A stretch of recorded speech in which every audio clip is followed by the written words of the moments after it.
Oke, shalom, selamat pagi. Kita bersyukur, berterima kasih pagi hari ini.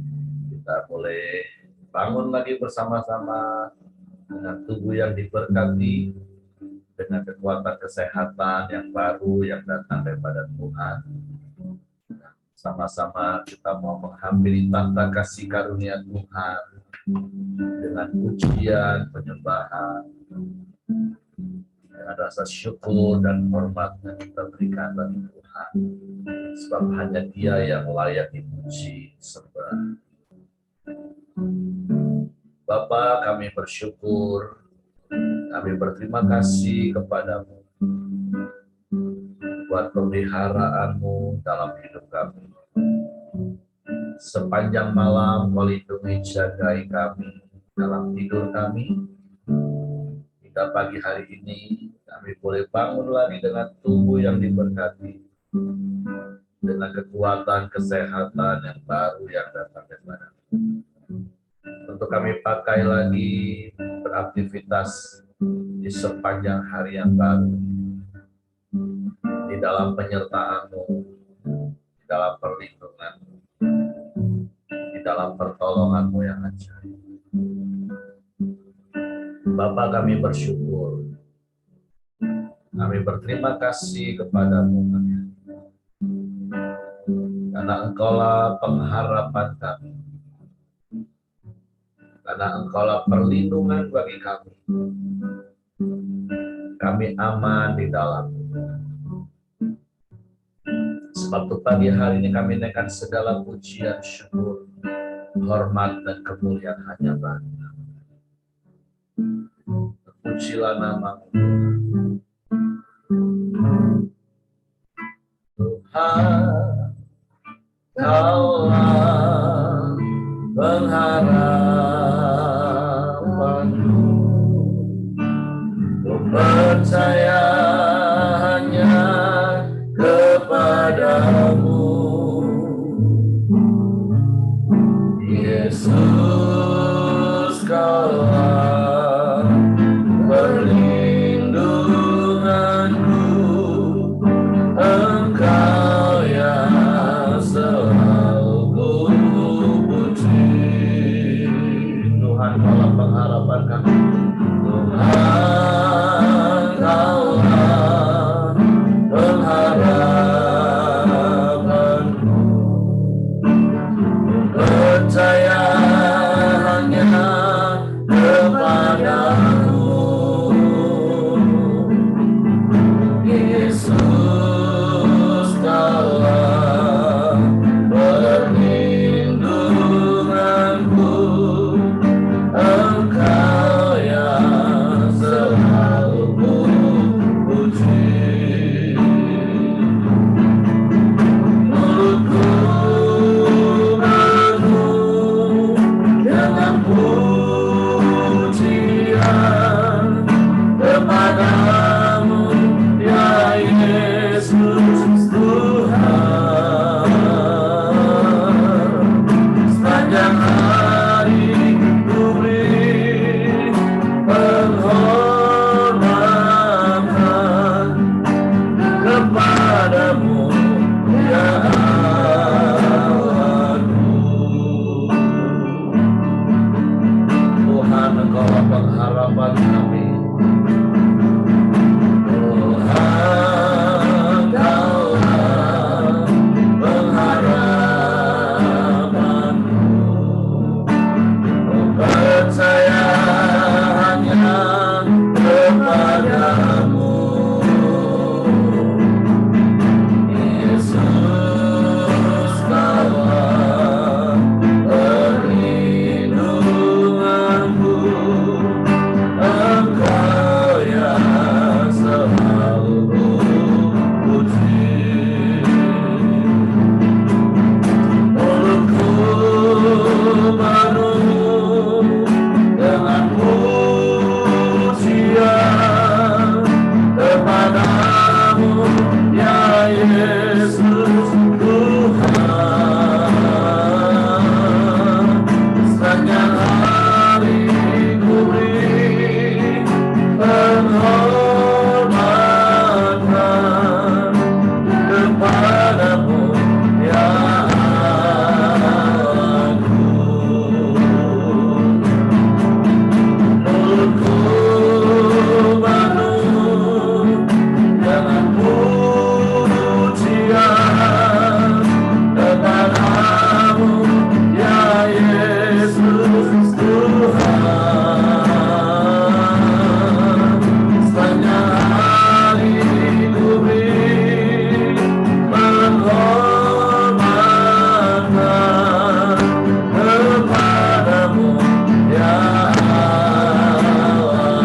tidak ada yang lain selain Engkau Tuhan.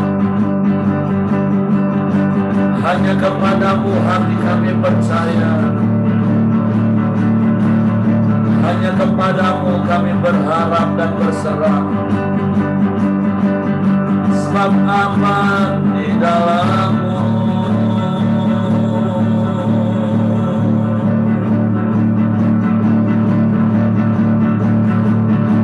Terpujilah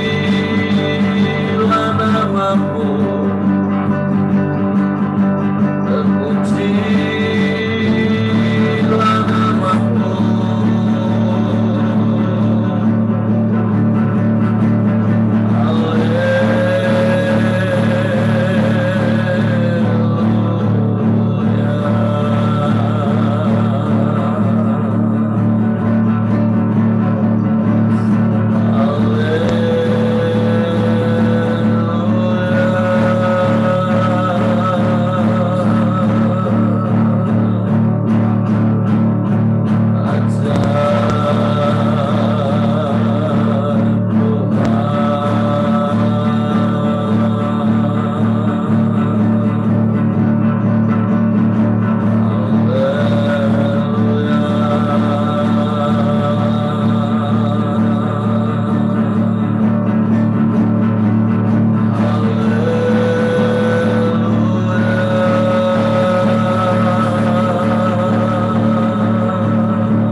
Kebaikan-Mu yang Kau nyatakan bagi kami. Kami bersyukur, kami bersyukur, kami bersyukur. Kami sembah, kami sembah. Kami sembah, kami sembah.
setia. Engkau Allah yang tidak pernah berubah, dulu, sekarang, dan sampai selama-lamanya. Engkau tetap sama.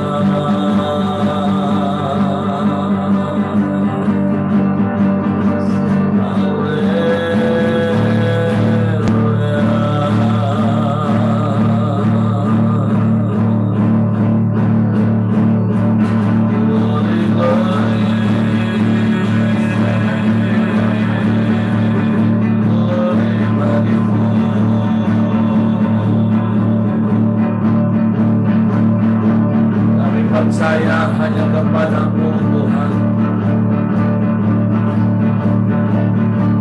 Haleluya, haleluya, haleluya, haleluya.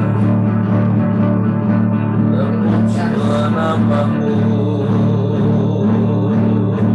terpujilah namamu.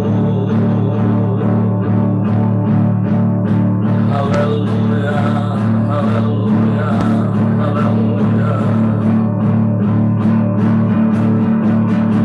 Besar setiamu dalam hidup kami Tuhan. Dan berkesudahan rahmat-Mu selalu baru setiap pagi dalam hidup kami. Ajaib penyertaan dan perlindungan-Mu bagi kami Tuhan.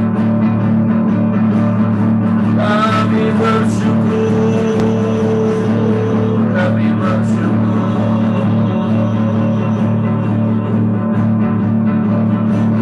Terima kasih Tuhan.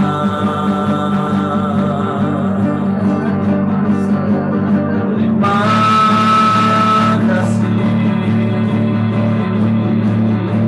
Kami sembah, kami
perlindungan dan pengharapan kami, pertolongan kami. Sebab itu kami percaya dan kami berserah sepenuhnya ke dalam tangan. Karena sungguh kami aman di dalam-Mu, kami tenang di dekat-Mu.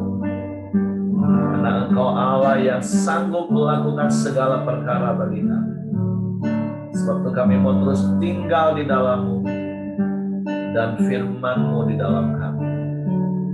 Kami bersyukur buat hari baru lagi yang Kau jadikan bagi kami.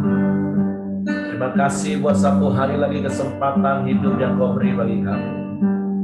Dan kami mau terus hidup seturut dengan kehendak-Mu, sesuai dengan jalan-jalan-Mu. Kami mau terus menjaga hati nurani kami murni di hadapan-Mu dan di hadapan manusia, sehingga Engkau dipermuliakan dalam hidup kami. Kami bersyukur pagi hari ini kami mau sama-sama lagi belajar firman-Mu. Roh Kudus tolong kami untuk mengerti, untuk memahami firman-Mu, sehingga kami percaya firman-Mu dan kami melakukannya dalam hidup kami. Kami sambut firman-Mu dalam nama Yesus Tuhan. Haleluya. Amin. Ini silakan para istri saya. Nah, shalom Bapak Ibu. Syukur pagi ini kita boleh bersama-sama kembali, boleh menyelidiki firman Tuhan. Kalau tidak ada koran bio, biasanya kita ya baca firman tidak sampai kepada awal. Maksud saya misalnya kisah perjalanan Paulus ini luar biasa. Dengan adanya koran bio, kita sungguh-sungguh meneliti, menyelidiki bagaimana perjalanan Paulus, mulai dia dipanggil Tuhan sampai kepada kematiannya, dan bahkan hari ini dia menghadap penguasa. Mulai dari kota-kota dia menginjil sampai kepada penguasa-penguasa. Sekalipun dia sebagai tahanan, dia terbelenggu, dia terpenjara, tapi itu tidak membuat dia tidak memutuskan langkahnya untuk tetap fokus kepada penginjilannya untuk memenangkan banyak-banyak jiwa. Luar biasa Bapak Ibu. Nah, hari ini kita kembali mengikuti perjalanan Paulus di dalam Kisah Para Rasul 25 ayat yang ke-13 sampai ke-27. Perikop ini tentang Paulus di hadapan Agripa dan Bernike. Beberapa hari kemudian datanglah Raja Agripa dengan Bernike ke Kaisarea untuk mengadakan kunjungan kehormatan kepada Festus. Karena mereka beberapa hari lamanya tinggal di situ, Festus memaparkan perkara Paulus kepada raja itu, katanya. Di sini ada seorang tahanan yang ditinggalkan Felix pada waktu ia pergi. Ketika aku berada di Yerusalem, imam-imam kepala dan tua-tua orang Yahudi mengajukan dakwaan terhadap orang itu dan meminta supaya ia dihukum. Aku menjawab mereka bahwa bukanlah kebiasaan pada orang-orang Roma untuk menyerahkan seorang terdakwa sebagai suatu anugerah sebelum ia dihadapkan dengan orang-orang yang menuduhnya dan diberi kesempatan untuk membela diri terhadap tuduhan itu. Karena itu mereka turut bersama-sama dengan aku kemari. Pada keesokan harinya aku segera mengadakan sidang pengadilan dan menyuruh menghadapkan orang itu. Tetapi ketika para pendakwa berdiri di sekelilingnya, mereka tidak mengajukan suatu tuduhan pun tentang perbuatan jahat seperti yang telah aku duga. Tetapi mereka hanya berselisih paham dengan dia tentang soal-soal agama mereka dan tentang seorang bernama Yesus yang sudah mati, sedangkan Paulus katakan dengan pasti bahwa ia hidup. Karena aku ragu-ragu bagaimana aku harus memeriksa perkara-perkara seperti itu, aku menanyakan apakah ia mau pergi ke Yerusalem supaya perkaranya dihakimi di situ. Tetapi Paulus naik banding, ia minta supaya ia tinggal dalam tahanan dan menunggu sampai perkaranya diputuskan oleh Kaisar. Karena itu aku menyuruh menahan dia sampai aku dapat mengirim dia kepada Kaisar. Kata Agripa kepada Festus, aku ingin mendengar orang itu sendiri. Jawab Festus, besok engkau akan mendengar dia. Pada keesokan harinya datanglah Agripa dan Bernike dengan segala kebesaran, dan sesudah mereka masuk ruang pengadilan bersama-sama dengan kepala-kepala pasukan, Dan orang-orang yang terkemuka dari kota itu, Festus memberi perintah supaya Paulus dihadapkan. Festus berkata, "Ya Raja Agripa, serta semua yang hadir di sini bersama-sama dengan kami. Lihatlah orang ini yang dituduh oleh semua orang Yahudi, baik yang di Yerusalem maupun yang di sini. Mereka telah datang kepadaku dan sambil berteriak-teriak, mereka mengatakan bahwa ia tidak boleh hidup lebih lama. Tetapi ternyata kepadaku bahwa ia tidak berbuat sesuatu apapun yang setimpal dengan hukuman mati. Dan karena ia naik banding kepada Kaisar, aku memutuskan untuk mengirim dia menghadap Kaisar. Tetapi tidak ada apa-apa yang pasti yang harus ditulis kepada Kaisar tentang dia. Itulah sebabnya aku menghadapkan dia di sini kepada kamu semua, terutama kepadamu Raja Agripa, supaya setelah diadakan pemeriksaan aku dapat menuliskan sesuatu. Sebab pada hematku tidaklah wajar untuk mengirim seorang tuduhan dengan tidak menyatakan tuduhan-tuduhan yang diajukan terhadap dia." Nah, dari perikop ini Bapak Ibu, kita ada melihat tiga orang. Yang pertama adalah Festus, yang kedua adalah Raja Agripa, dan yang ketiga adalah Paulus sendiri. Nah, orang pertama itu adalah Festus. Kalau kemarin kita sudah tahu bahwa Festus menjabat menjadi wali negeri, gubernur, menggantikan Felix. Dan baru beberapa hari dia menjabat, dia dihadapkan pada kasus Paulus. Kita juga tahu bahwa kemarin kita berbicara juga tentang Festus, bahwa dia juga orang yang kurang mengerti tentang adat istiadat Yahudi. Nah, tetapi saya percaya ketika dia mempelajari kasus ini dan dia menemukan bahwa Paulus itu tidak bersalah, tidak ada hal yang bisa dituduhkan kepadanya. Apalagi yang sudah kita baca bahwa ternyata Paulus itu tidak melanggar hukum. Itu masalah perdebatan agama. Tapi sayang sekali Festus tidak mempunyai sikap atau karakter yang tegas. Sebenarnya dia punya hak untuk sebagai pengambil keputusan, sebagai gubernur wali negeri di tempat itu, ketika dia dihadapkan pada kasus, dia bisa memutuskan seharusnya Yesus dibebaskan. Tapi itu balik-balik, kemarin kita sudah mendengarkan tentang Festus juga, bahwa dia mencari muka dari pemuka-pemuka agama Yahudi.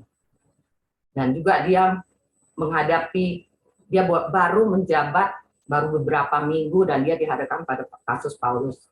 Ya, dengan istilah lain, Festus ya tidak mau tanda kutip, dia bisa dikucilkan, dia bisa dianggap tidak pro kepada para pemuka Yahudi pada saat itu. Ya, dengan tanda kutip, kalau dia mengambil keputusan untuk membebaskan Yesus, bisa-bisa jabatan dia itu lepas gitu loh. Jadi dia mengusulkan supaya naik banding. Dan pada saat itu Raja Agripa datang berkunjung. Menjadi kebiasaan bahwa pemimpin pada saat itu datang mengunjungi pejabat baru gitu. Dan dia menyampaikan kasusnya Paulus kepada Agripa. Nah, dari Festus yang saya dapatkan adalah satu, dia tidak tegas. Padahal dia tahu kebenaran. Dia tahu kebenaran maksudnya bahwa Paulus itu tidak bersalah. Dan dia punya hak untuk memutuskan bahwa Paulus itu tidak bersalah. Sampai pada perikop nanti berikutnya, Raja Agripa berkata seharusnya Paulus itu bisa dibebaskan. Dan gara-gara dia naik banding lah, akhirnya kasus itu dilanjutkan dan jadi panjang.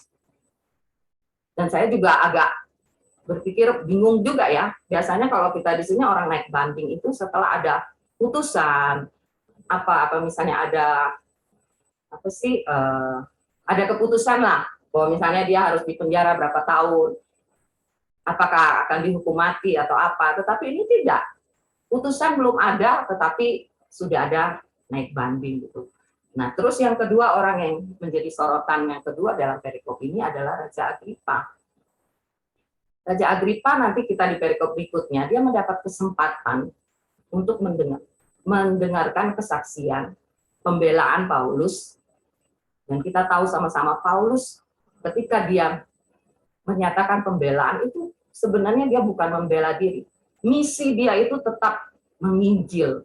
Misi dia itu tetap menyampaikan tentang Yesus.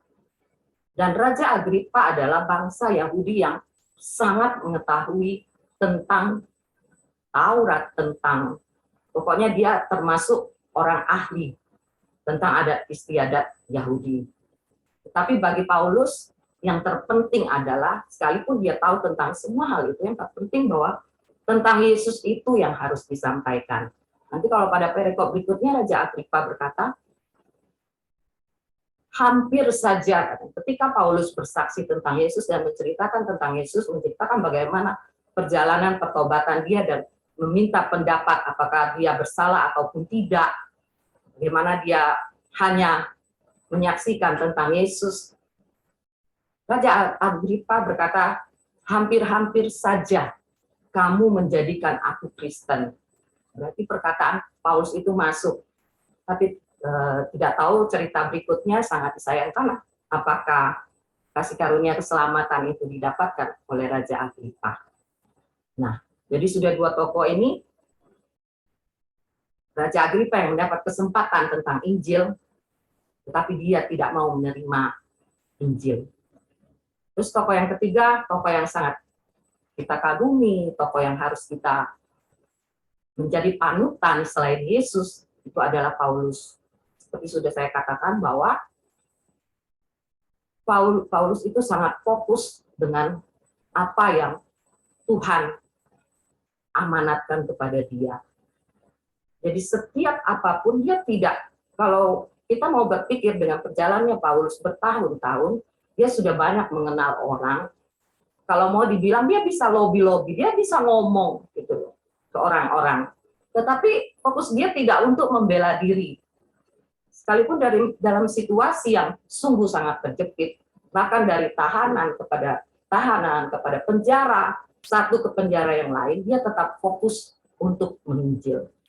Ini teladan yang patut kita contoh sampai akhir hidupnya ketika dia di Roma dan Kaisar Nero memutuskan dia harus dipenggal, tetapi di penjara begitu banyak surat yang dia tulis sehingga sampai saat ini bisa kita baca. Kebanyakan isi Alkitab itu ditulis, Perjanjian Baru itu ditulis oleh Paulus. Nah, jadi perikop ini itu yang saya dapatkan. Belajar kepada Paulus, teladan Paulus, tetap fokus kepada Injil, kepada tentang Yesus. Kadang-kala kita, kalau sampai kita hadapi situasi seperti Paulus, fokus kita pasti, aduh bagaimana aku bisa menyelamatkan diri, aku harus bebas dulu. Kita pasti lebih fokus kepada ego kita. Tetapi Paulus tidak pernah berpikir untuk itu, bagaimana caranya aku harus keluar. Aku tidak seperti ini, tidak. Dia tidak sayang diri, dia tidak meratapi dirinya sendiri, kehidupannya, gitu loh. Nah, luar biasa kisah Paulus ini. Dan bersyukurnya ada Korambio, bahwa dengan perlahan-lahan kita mempelajari bagaimana tokoh-tokoh Alkitab hidup mereka, hidup bagi Kristus, hidup mereka sungguh-sungguh memperjuangkan, bukan hanya mereka sangat mengasihi Tuhan, tapi mereka juga mengasihi jiwa-jiwa. Mereka menyampaikan Injil, sekalipun seperti Raja Agripa, dia tidak menerima Injil itu. Dia tidak memutuskan untuk menjadi pengikut Kristus, tetapi bagi Paulus, dia sudah menyampaikan kepada pembesar, kepada orang yang berkuasa, yaitu seorang raja, seperti Raja Agripa. Nah, itu yang saya dapatkan Bapak Ibu dalam kisah perikop kunjungan Raja Agripa ini. Ialah melalui kisah ini, itu balik-balik kita koreksi diri kita. Bagaimana hidup kita? Apakah kita masih tetap sayang diri? Ataukah kita mungkin saat ini kita punya kekuasaan? Apakah seperti Festus, kita tidak peduli, yang penting aku aman. Tidak seperti itu ya Bapak Ibu ya. Syukur, puji Tuhan, semoga firman Tuhan hari ini, perikop ini bisa memberkati kita semua. Amin. Oke, terima kasih Istriku. Lanjutkan. Ya, jadi satu-satunya pribadi yang berani berkata, ikutilah teladanku, nah, itu adalah Paulus. Karena Paulus juga dengan tegas mengatakan bahwa dia mengikuti teladan Yesus. Nah, seharusnya kita juga belajar seperti Paulus, meneladani hidup Yesus, mengikuti cara hidup Kristus, karena memang Kristen itu artinya pengikut Kristus. Sehingga hidup kita juga bisa menjadi teladan bagi orang lain. Sekali lagi, kita memang belum ada yang sempurna, tapi seperti 2 hari yang lalu waktu Ibu Ros sharing firman Tuhan, menjadi ungkapan dan pernyataan Paulus bahwa dia berkata, aku senantiasa berusaha untuk menjaga hati nuraniku murni di hadapan Allah dan manusia. Artinya Paulus itu juga tetap berusaha. Dia belum sempurna Bapak Ibu. Dia selalu berusaha, tapi senantiasa selalu berusaha. Dan kita lihat bagaimana Paulus benar-benar selalu berusaha. Artinya nggak gampang ngadepin tuduhan palsu, seperti istri saya katakan tadi, dari satu penjara ke penjara lain, dari satu penderitaan ke penderitaan lain. Tentu secara daging terkadang ingin ada rasa ingin memberontak. Tetapi kata Paulus, aku senantiasa berusaha. Makanya berkali-kali saya juga katakan bahwa masa yang sukar bagi kita itu sebenarnya bukan keadaan yang sukar itu sendiri. Tapi ketika kita berusaha di tengah masa yang sukar untuk tetap percaya sama Tuhan, untuk tetap mengikuti apa kata Tuhan, nah itulah yang juga Paulus lakukan. Kalaupun Paulus naik banding terus, itu bukan karena dia ingin bebas, seperti istri saya tadi katakan.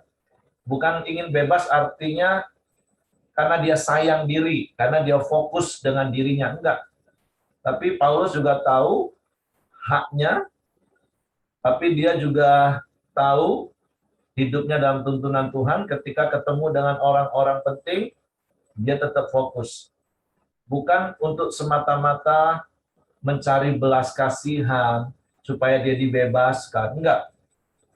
Paulus tetap dengan tenang, dengan penuh wibawa, otoritas mau menghadapi setinggi apapun level, bahkan mau sampai menghadap kaisar. Tujuannya adalah tetap untuk memberitakan Injil.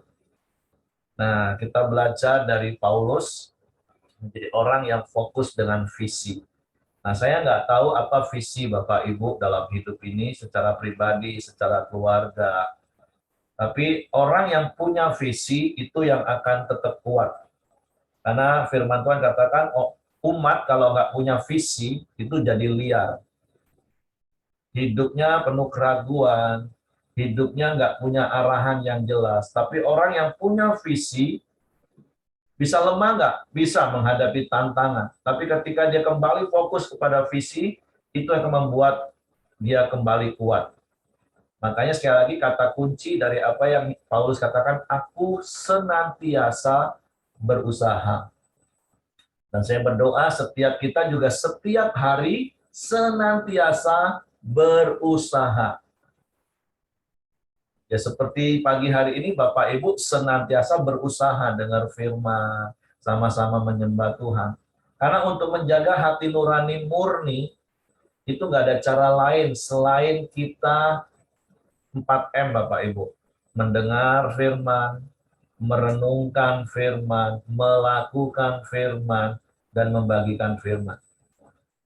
Karena untuk memurnikan hati kita, hanya firman yang bisa memurnikan. Memurnikan dari nilai-nilai dunia yang mungkin dulu pernah kita terima, yang bahkan mungkin dulu menjadi gaya hidup kita. Tapi ketika kita dengar kebenaran firman Tuhan, nilai dunia kita buang dan kita ganti dengan nilai kerajaan. Nah, itulah yang membuat hati nurani kita semakin hari semakin murni. Dan sekali lagi itu bukan perkara yang mudah, itu butuh usaha yang terus-menerus.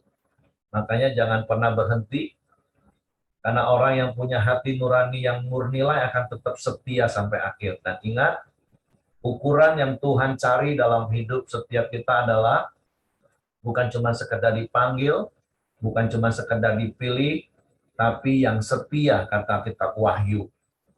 Dan saya berdoa setiap kita yang ada tempat ini, kita juga tetap setia. Bukan saja setia di koram deo, sehingga tidak seperti teman-teman sering, iya terkadang kita karam deo, bukan koram deo. Tapi saya berharap setiap kita koram deo, bukan karam deo. Bukan hanya setia kepada koram deo yang artinya rutinitas yang kita lakukan pagi-pagi bersama-sama menyembah Tuhan, tapi lebih daripada itu setia sampai akhir kepada Tuhan. Nah, hal yang kedua yang ingin saya tambahkan mungkin kembali kepada Festus. Kalau di dalam ayatnya yang ke-20 di situ katakan, karena aku ragu-ragu bagaimana aku harus memeriksa perkara-perkara seperti itu, aku menanyakan apakah ia mau pergi ke Yerusalem supaya perkaranya dihakimi di situ. Nah, artinya begini Bapak Ibu, dalam hari-hari hidup kita, kita bisa nggak ragu-ragu? Ya, kita bisa saja ragu-ragu dalam satu situasi, dalam satu keputusan. Itu nggak salah, itu normal.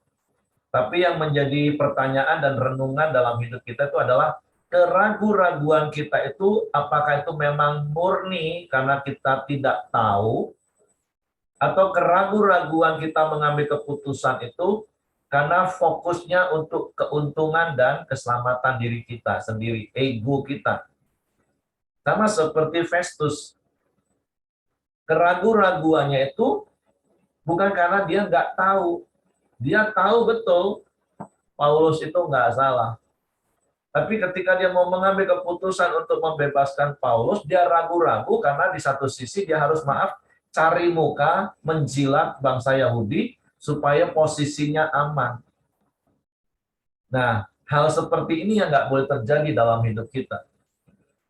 Kalau ragu-ragunya itu yang seperti yang saya katakan sekali lagi, seringkali dalam hidup ini kan kita diperhadapkan pada pilihan yang harus kita membuat keputusan. Itulah masa yang paling sukar. Mau ikut Tuhan atau ikut hantu. Seringkali kita ragu-ragu. Nah, keraguan seperti itu yang harusnya nggak boleh. Ketika kita tahu antara pilihannya mau ikut firman Tuhan atau mau ikut ego, kan harusnya jelas, itu nggak perlu ragu-ragu lagi. Harusnya ikut Tuhan, titik. Beda kalau kita ragu-ragu karena memang kita kurang pengetahuan. Kira-kira ini benar nggak ya? Nah, itu boleh. Seperti apa yang Festus katakan, kebetulan Raja Agripa datang, dia coba berdiskusi, dia coba tanya jawab. Tapi sekali lagi, ragu-ragu itu nggak salah Bapak Ibu. Ragu-ragu itu normal. Tapi yang perlu kita telusuri dan dalami adalah dasar dari keraguan-raguannya itu apa. Kalau memang dasarnya karena kita nggak tahu, makanya berkali-kali kita juga diingatkan, kita nggak boleh hidup sendiri Bapak Ibu. Kita harus punya komunitas. Minimal suami istri kalau ragu-ragu ngobrol lah, diskusi. Kalau suami mau ambil satu keputusan tapi ragu-ragu, ajak ngobrol istrimu. Atau istri mau membuat sebuah keputusan dan kau ragu-ragu, ajak ngobrol suamimu, diskusi. Kalau engkau suami istri masih juga ragu-ragu, engkau cari pemimpin, cari komunitas sel yang benar, supaya apa yang menjadi keraguan-raguanmu itu mendapatkan jawaban. Karena sekali lagi Tuhan bisa menolong dan menjawab kita dengan berbagai macam cara. Nah, tapi balik-balik sikap hatinya harus benar. Terkadang kan banyak orang ragu-ragu sih antara mau lakukan ini atau enggak, tapi ketika dinasehati saudara seiman, ujung-ujungnya yang dilakukan apa? Ya tetap keinginannya sendiri. Ya walaupun sekali lagi keputusan itu adalah hak setiap kita. Jadi hari ini yang Tuhan ingatkan, secara khusus bagi saya, ragu-ragu itu normal. Karena memang kita manusia yang terbatas. Jadi kalau kita ragu-ragu, yang pertama itu kita harus selidiki akarnya. Akar ragu-ragunya itu apa? Apakah karena ego kita yang terusik, atau memang karena kita nggak tahu? Kalau kita ragu-ragu karena ego kita yang terusik, artinya kita tahu sih kebenaran, tapi kalau kita lakukan kebenaran itu, maka ada hal-hal dalam hidup kita, zona nyaman kita yang akan terusik. Ya kita harus segera bertobat, jangan ragu-ragu, ambil keputusan untuk lakukan apa kata firman. Saya sih bersyukur kalau saya dicap orang yang ujung-ujungnya firman.